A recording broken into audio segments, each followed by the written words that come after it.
केंद्रीय गृह मंत्रालय ने सुप्रीम कोर्ट को सूचित किया है कि जम्मू कश्मीर में 4G इंटरनेट शुरू करने के मुद्दे पर विचार करने के लिए गठित की गई टीम ने सेवा बहाल करने के खिलाफ फैसला दिया है। केंद्र सरकार के खिलाफ एक कंटेम्प्ट पिटीशन के जवाब में दायर हल्फनामे में केंद्रीय गृह मंत्रालय ने कहा कि समिति 2 महीने बाद अपने फैसले की समीक्षा करेगी।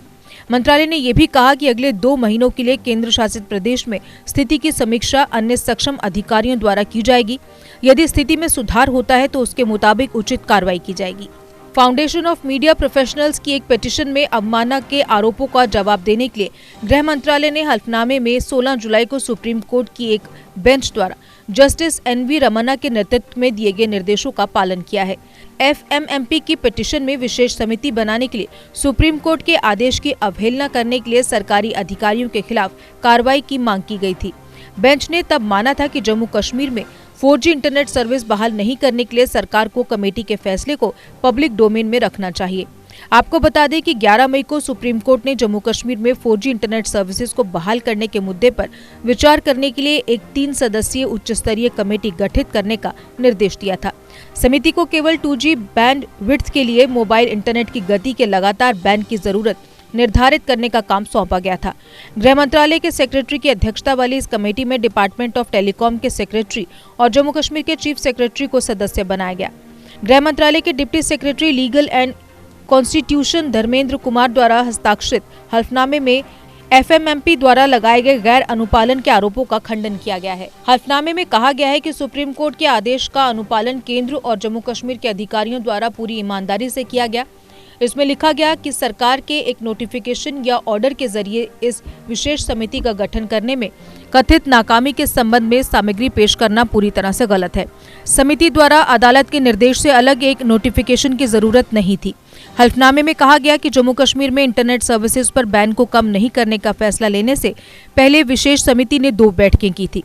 पहली बैठक 15 मई को आयोजित की गई थी, जब कोर्ट ने पैनल बनाने के लिए अपना फैसला सुनाया था।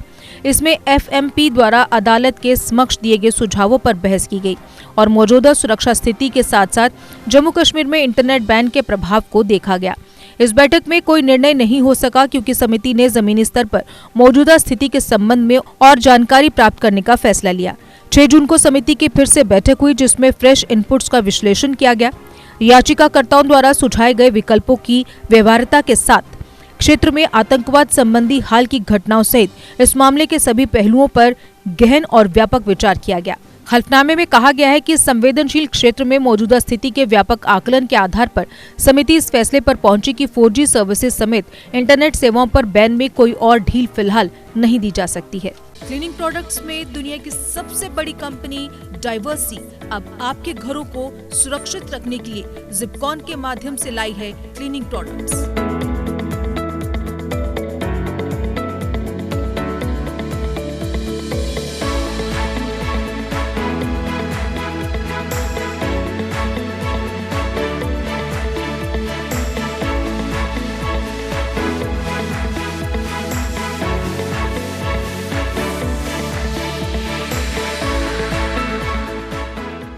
JK Update is fastest growing media house in J&K with 1.5 crore monthly views. JK Update is a best platform for advertise your brands and services. If you want to advertise your products and services, please contact us on this number. Mr. Sushil Sharma 705-109-1804. JK Update, update रहें हमारे साथ।